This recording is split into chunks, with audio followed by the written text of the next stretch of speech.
Hello' friends, পপিজ ক্ৰিয়েশ্যনৰ আৰু এটা নতুন ভিডিঅ'লৈ আপোনালোক সকলোকে মই পপিয়ে আজি স্বাগতম জনাইছোঁ।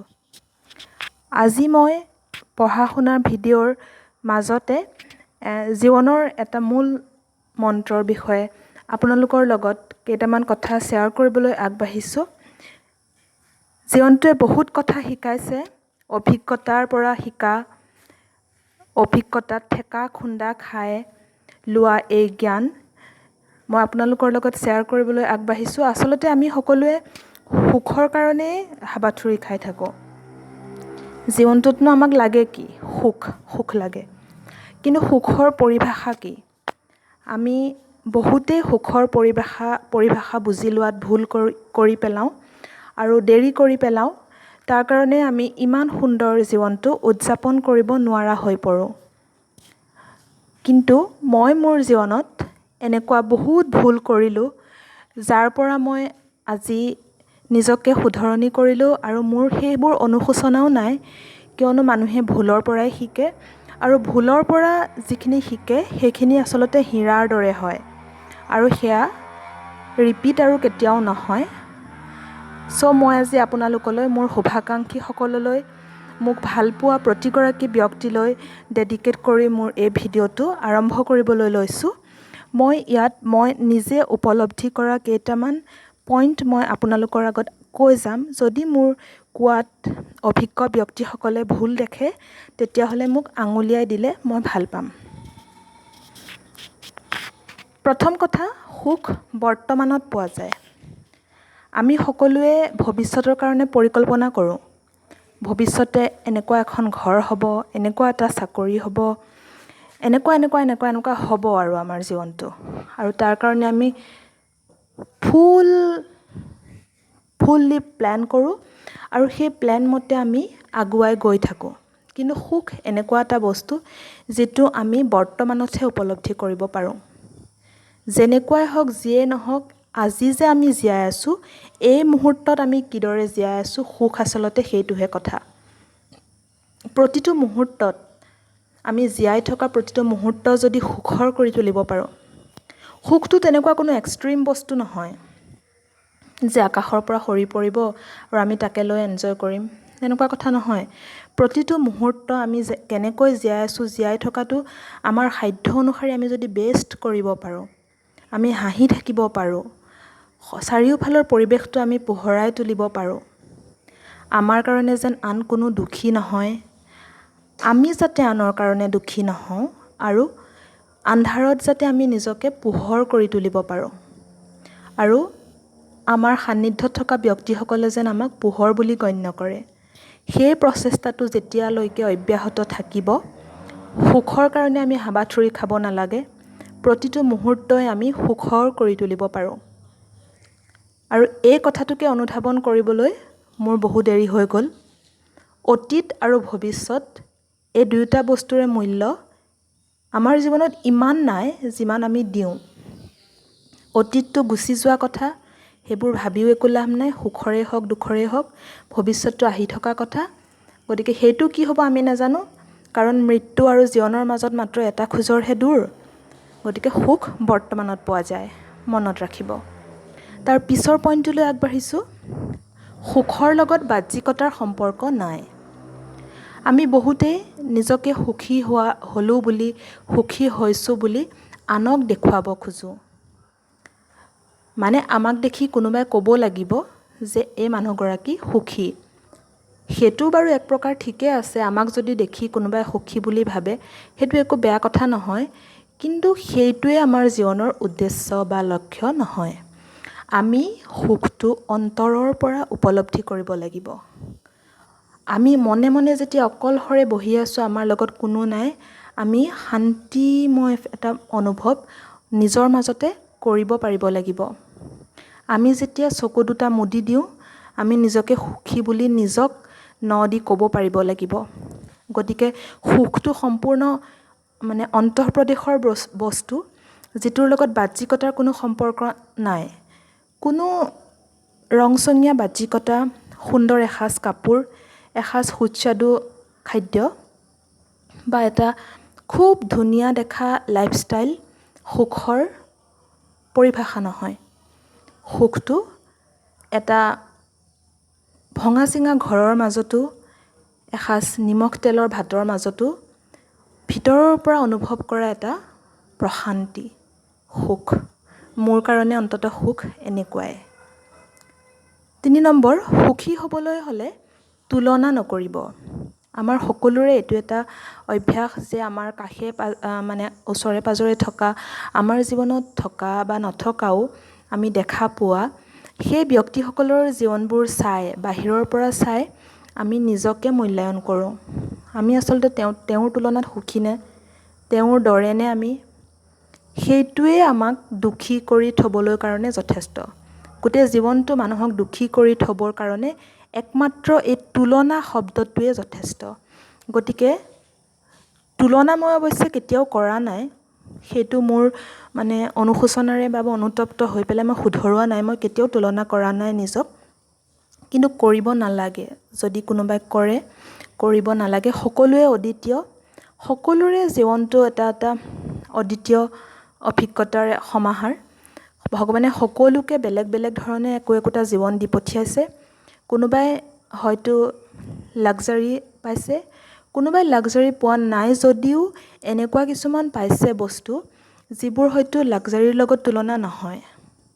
যদি মা দেউতাৰ আশীষ আছে শিৰত, যদি সম্পূৰ্ণ সুস্থ এটা শৰীৰ আছে, যদি ৰ'দ বৰষুণত নিতিতাকৈ থাকিব পৰা এটা ঘৰ আছে, আশ্ৰয়স্থল আছে, এসাঁজ লাজ নিবাৰণ কৰিবলৈ পোছাক আছে, তেতিয়াহ'লে মই ভাবোঁ সুখী হ'বলৈ কাৰণে অন্ততঃ মৰণশীল জীৱনটোত আৰু একোৰে প্ৰয়োজন থাকিব নালাগে। উচ্চ আকাংক্ষা আৰু সুখ দুটা বেলেগ বস্তু। আকাংক্ষা থকাটো ভাল, কিন্তু সেয়া পজিটিভ হ'ব লাগে, তুলনাত্মক হ'ব নালাগে। কোনোবাই বহুত গ্ৰ' কৰিছে কাৰণেহে মই কৰিব লাগিব, সেইটো হ'ব নালাগে। মই শ্ৰেষ্ঠ হ'ব লাগিব, কিন্তু সৰ্বশ্ৰেষ্ঠ হ'ব নালাগে। আৰু সেই যে মনোভাৱটো যদি অন্তৰত শিপাই তুলিব পৰা যায়, তেতিয়াহ'লে আমি সুখী হ'বলৈ আৰু বিশেষ বেলেগ বস্তুৰ প্ৰয়োজন নহয়। 4 নম্বৰ, সুখী হ'বলৈ হ'লে আনৰ পৰা আশা নকৰিব। আমি আপোনজনৰ পৰা সদায় আশা কৰি বহি থাকোঁ। মোৰ বেমাৰ হৈছে, কোনোবাই মোক কেয়াৰ কৰক। মই দুখত আছোঁ, কোনোবাই মোৰ চকুৰ পানী মুচি দিয়ক। মোৰ জীৱনত এনেকুৱা বিপদ আহিছে, কোনোবাই মোক বিপদবোৰ সমাধান কৰি দিয়ক। এনেকুৱা ধৰণৰ কথা কিছুমান অনবৰতে আমাৰ মগজুত থাকেই। মানে আমি আশা কৰোঁ। আশা কৰাই যায়, মানুহ হিচাপে মানুহৰ পৰা আশা কৰাই যায়, আপোনজনৰ পৰা আশা কৰাই যায়। কিন্তু এইটো চূড়ান্ত হ'ব নালাগে। কাৰণ আনৰ পৰা আশা কৰিলে মানে বেছি ক্ষেত্ৰতে দুখ পোৱা যায়। মানুহে মানুহক প্ৰতাৰণা কৰিবলৈ বেছি সময় নালাগে। কোনজন বন্ধু কেতিয়া শত্ৰু হৈ পৰিব আমি নাজানো। কেতিয়া আমাৰ জীৱনলৈ অমানিশা আহিব আমি নাজানো। গতিকে এনেকুৱাকৈ নিজক গঢ়ি তুলিব লাগে যে আন্ধাৰ হওক, ধুমুহা হওক, পিছল বাট হওক বা চাৰিওফালে প্ৰলয় হওক, আমি নিজে উঠিব পাৰোঁ, নিজে নিজৰ চকুৰ পানী মচিব পাৰোঁ আৰু মূৰ আগলৈ তুলি আমি জীয়াই থাকিব পাৰোঁ। সেই শক্তিখিনি নিজৰ মাজত নিজে এডোপ দুডোপকৈ ষ্ট্ৰংকৈ গঢ়ি তুলিব পাৰিব লাগে। যদি সেইটোকে কৰিব নোৱাৰোঁ, তেতিয়াহ'লে আমাৰ যেতিয়া জীৱনৰ ল' ফেজ আহে, চবৰে জীৱনত আহে, ডিপ্ৰেশ্যন আহে, ল' ফেজ চবৰে জীৱনত আহে, মানুহৰ জীৱন যেতিয়া আহিবই। কিন্তু সেই সময়খিনিত বন্ধু পালেতো ভাল কথা, কিন্তু সকলোৰে তেনেকুৱা সৌভাগ্য নহয় যে তেনেকুৱা বিপদত কান্ধত হাতখন থৈ কোনোবাই ক'ব যে মই আছোঁ। অন্ততঃ আজিৰ যুগত সেইটো এটা বৰ সহজলভ্য আশা নহয়।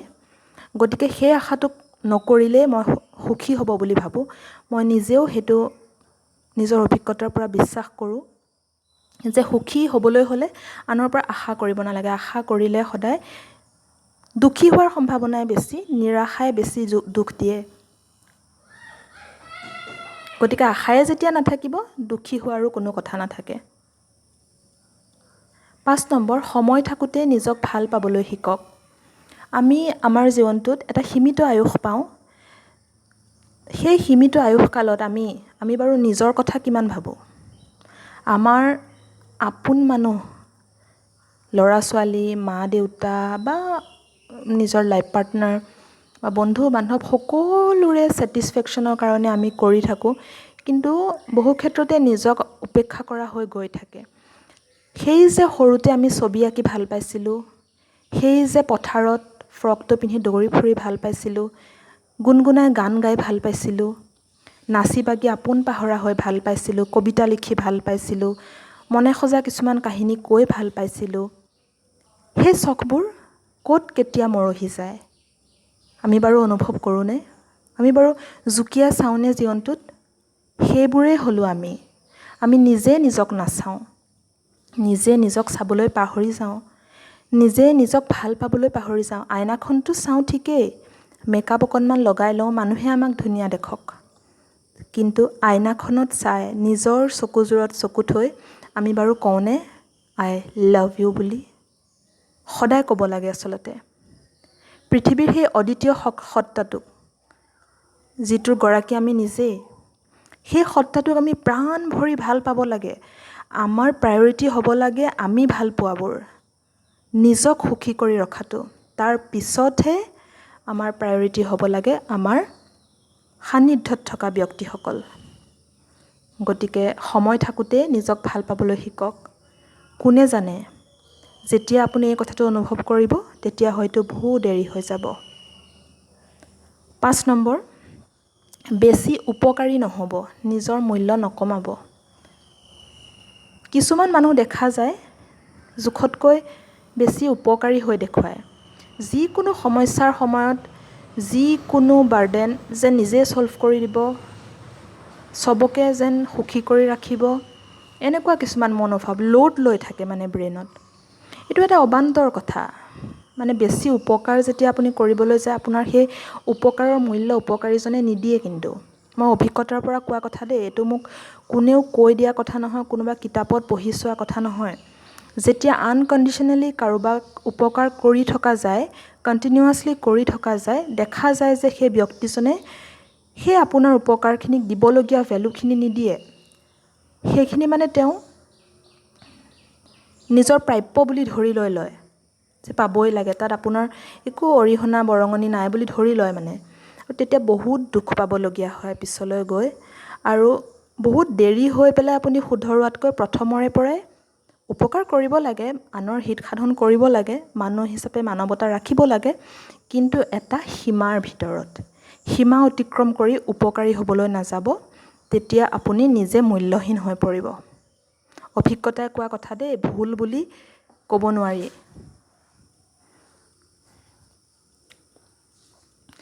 7 নম্বৰ, আনে কি ক'ব, এই কথাটো জীৱনৰ পৰা বাদ দিয়ক। আপোনাৰ বয়স 40+, কিন্তু আপোনাৰ কিবা এটা ছাবজেক্টত MA কৰিবলৈ মন গৈছে, আপোনাৰ 2-3টা ডাঙৰ ডাঙৰ সন্তান আছে, কিন্তু আপোনাৰ খুব চখ যে আপুনি অসমীয়া বিষয়ত MA কৰিবলৈ মন গৈছে, বা নিজৰ কালচাৰৰ ওপৰত কিছু ষ্টাডি কৰিবলৈ মন গৈছে, কিন্তু আপোনাৰ ভয়, মানুহে কি ক'ব, মোৰ ল'ৰা ছোৱালী এতিয়া চাকৰি কৰি আছে, ডাঙৰ হৈ গ'ল, মানুহে কি ক'ব। এই ধৰণৰ কথাটোৰ পৰা সদায় আঁতৰি থকা ভাল। আনে কি ক'বটোৱে আচলতে আমাৰ জীৱনৰ প্ৰায় 80% দখল কৰি থৈ দিয়ে। মই ভাল পাওঁ, মই আবেলি সময়ত অকণমান এনেকৈ ভিডিঅ' বনাই ভাল পাওঁ, বহি থাকি অকণমান নিজে ভাল লগা কামবোৰ কৰি ভাল পাওঁ। ইয়াত মোৰ কোনো ভিউৰ কথা নাই, কোনোবাই মোক এপ্ৰিচিয়েট কৰক এইবোৰ কথা নাই, ইয়াত মোৰ কোনো এক্সপেক্টেশ্যন নাই। তাকে যদি কোনোবাই কয়, এইজনী এখন কি কৰি আছে, কাম নাইনে আৰু, মোৰ একো দুখ নাই, কাৰণ মই কেতিয়াও আনে কি ক'ব কথাটোৰ ওপৰত গুৰুত্বই নিদিওঁ।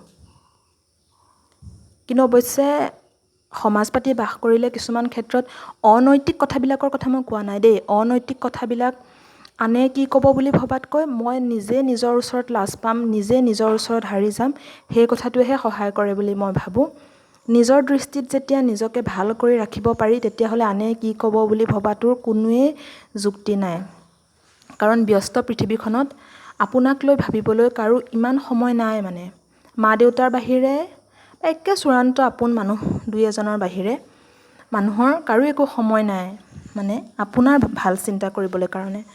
গতিকে নিজৰ ভাল চিন্তা কৰিবলৈ আপুনি যদি বিচাৰিছে তেতিয়াহ'লে আনে কি ক'বতো ভবাটো মানে চূড়ান্ত মূৰ্খামি বুলিয়েই মই ভাবিলোঁ আৰু জীৱনত যিমানখিনি মই অভিজ্ঞতা লাভ কৰিলোঁ তাৰ পৰা ভাবিলোঁ যে আনে কি ক'ব কথাটো আচলতে বাদ দিব পাৰিলেহে মানুহে উন্নতিৰ জখলাত বগাই যাব পাৰে।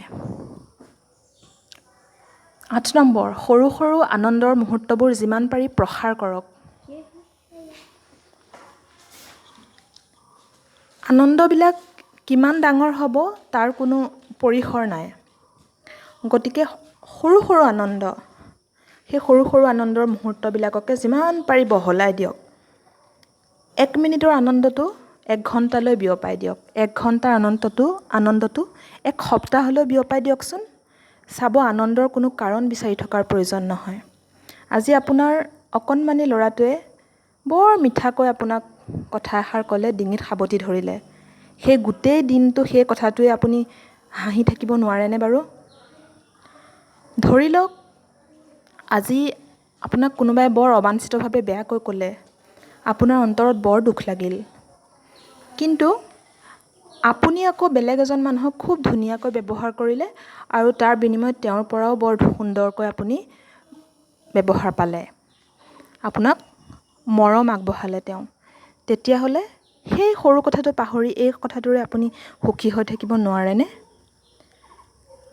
তাৰোপৰি আপুনি ধুনীয়াকৈ গান এটা গালে, ৰেকৰ্ড কৰিলে, তাকে শুনিলে, ধুনীয়া মিচিকীয়া হাঁহি এটা আপুনি গোটেই দিনটোলৈ ওঠত ওলমাই ৰাখিব নোৱাৰেনে? সুখী হ'বলৈ কি আনে প্ৰশংসা কৰাটোহে জৰুৰী নেকি? নিজক নিজে প্ৰশংসা কৰিব নোৱাৰি জানো? কৰি চাওকচোন এবাৰ। চাব জীৱনটো বৰ ধুনীয়া হৈ পৰিব। সুখ কি আপুনি ৰন্ধ্ৰে ৰন্ধ্ৰে অনুভৱ কৰিব। নম্বৰ 9, দুখত হিয়া উজাৰি কান্দক, কিন্তু কান্দিবলৈ আনৰ কান্ধ নিবিচাৰিব। আৱেগবোৰ বুকুত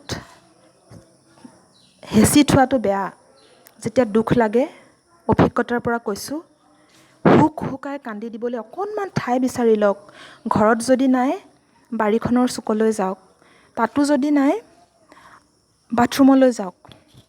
হুক হুকাই কান্দি দিয়ক আৰু চকুৰ পানীখিনি কিন্তু নিজে মচি ল'ব। আপুনি নাভাবিব যে আপোনাৰ চকুৰ পানীখিনি কোনোবাই মচি দিয়ক আৰু আপুনি থিয় হৈ উঠিব। তেনেকুৱা নহয় আচলতে। চকুৰ পানী যেতিয়া নিজে মচে, উঠাৰ সাহসখিনি স্বতঃস্ফূৰ্ত হয় আৰু উঠি পেলাই আগুৱাই যোৱাৰ সাহসখিনি আপোনা আপুনি আহি যায় আৰু তেতিয়া খোজবোৰ আৰু বেছি সবল হয়। যেতিয়া এক্সপেক্টেশ্যন নথকা হয়, মানে দুখৰ সময়ত যদি কান্ধ এখন আপোনাৰ ওচৰত আছে আৰু সেই কান্ধখন যদি সঁচা হয়, তেতিয়াহ'লে আপোনাৰ সেয়া সৌভাগ্য। মই কোৱা নাই যে সেয়া অৱজ্ঞা কৰক বুলি, কিন্তু সকলোৱে সেই সৌভাগ্য জীৱনত লাভ নকৰে। গতিকে দুখত হিয়া উজাৰি কান্দক, কিন্তু কান্দিবলৈ আনৰ কান্ধ নিবিচাৰিব। নম্বৰ 10, মনৰ কথা খুলি কৈ গধুৰ মনটো পাতল কৰক, কিন্তু কাৰ আগত ক'ব ভালকৈ ভাবি ল'ব। কেতিয়াবা আমাৰ জীৱনত এনেকুৱা কিছুমান ধুমুহা আহে, আপোনালোকৰো আহে, মোৰো আহে, সকলোৰে আহে। এনেকুৱা কিছুমান মানে পাজল হৈ যায় মাইণ্ডত, সলিউশ্যন নাই। জীৱনটো আন্ধাৰ, জীৱনটো জীয়াই থকাৰ কোনো উদ্দেশ্য লক্ষ্য নোহোৱা হৈ যায়। চবৰে হয়। যদি নহয় বুলি কোনোবাই কয়, মই একেষাৰে ক'ম, সেয়া কৃত্ৰিম জীৱন। নিভাঁজ জীৱনত তেনেকুৱা পৰিস্থিতি আহিবই। আৰু সেয়া ক'বলৈ কোনেও বেয়া পাব নালাগে, কাৰণ মানৱ জীৱনত উত্থান পতন থাকিবই। কিন্তু সেই যে দুখৰ সময়খিনিত আপুনি অন্তৰতে দবাই থৈছে দুখবোৰ, সেই দুখবোৰ কিন্তু আপুনি শ্বেয়াৰ কৰাৰ খুবেই প্ৰয়োজন। আজিৰ যুগত বিভিন্ন মানসিক ৰোগৰ চিকাৰ হয় মানুহ। দুখবোৰ দবাই থওঁতে কাৰোবাক ক'ব নোৱাৰোঁতে মানুহে মোক কি ক'ব ভাবোঁতে আমি বহু ক্ষেত্ৰত মানসিক ৰোগৰ চিকাৰ হোৱা দেখা যায়।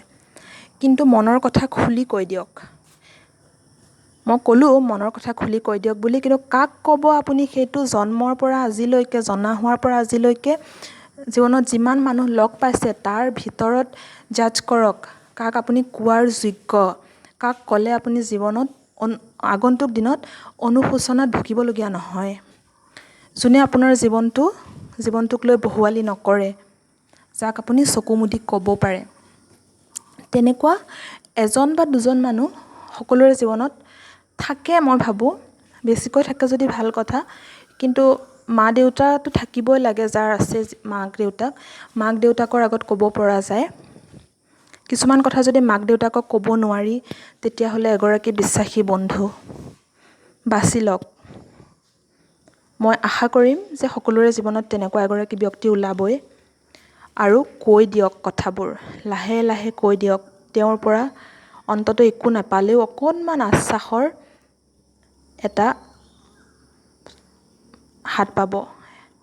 আশ্বাসৰ এখন হাত আপোনাৰ জীৱনৰ কাৰণে ইমানেই সহায়কাৰী হ'ব, মানে আপুনি এটা বৃহৎ ধুমুহাৰ পৰা বাচি ওলাই আহিব। নহ'লে আপোনাক সেই ধুমুহাটোৱে শেষ কৰি পেলাব। আপুনি এগৰাকী মানসিক ৰোগী হৈ পৰিব, গোটেই জীৱনভৰ আপোনাৰ তামসিক হৈ পৰিব। গতিকে শ্বেয়াৰ কৰাটো বহুত জৰুৰী। কোৱা হয় যে গোপন কথা কাৰো আগত শ্বেয়াৰ কৰিব নালাগে, কিন্তু কাৰো আগত নহয়, বিশেষজনৰ আগত, চবৰে আগত নহয়, বিশেষজনৰ আগত শ্বেয়াৰ কৰা উচিত। নহ'লে সেই কথাবোৰে মানুহক খুলি খুলি খাই পেলায়, জীৱনটো শেষ কৰি পেলায়। মই আজিৰ কাৰণে বাছি উলিওৱা এই 10টা আছিলে সুখী জীৱনৰ মূল মন্ত্ৰ। যদি কথাবোৰ আপোনালোকৰ মনোগ্ৰাহী হৈছে, মই আশা কৰিম আপোনালোকে মোক সঁহাৰি জনাব। আৰু যদি আপোনালোকৰ মনোগ্ৰাহী হোৱা নাই, এভইড কৰিব, মোৰ একো আক্ষেপ নাই। আৰু যদি নাচায়ো, তথাপি মোৰ কোনো আক্ষেপ নাই। কিন্তু এই যে ভিডিঅ'টোৰ কাৰণে মই অকণমান নিজকে ব্যস্ত ৰাখিলোঁ, ভিডিঅ'টো প্ৰস্তুত কৰিলোঁ, আপলোড কৰিলোঁ, এই সময়খিনি মোৰ জীৱনৰ কাৰণে অপূৰ্ব সময়। মই জীৱনটোত নিজে ভাল পোৱা কিবা এটা কৰিলোঁ, নিজক ছেটিছফাই কৰিলোঁ। চ' আজিলৈ আহিছোঁ। Thank U.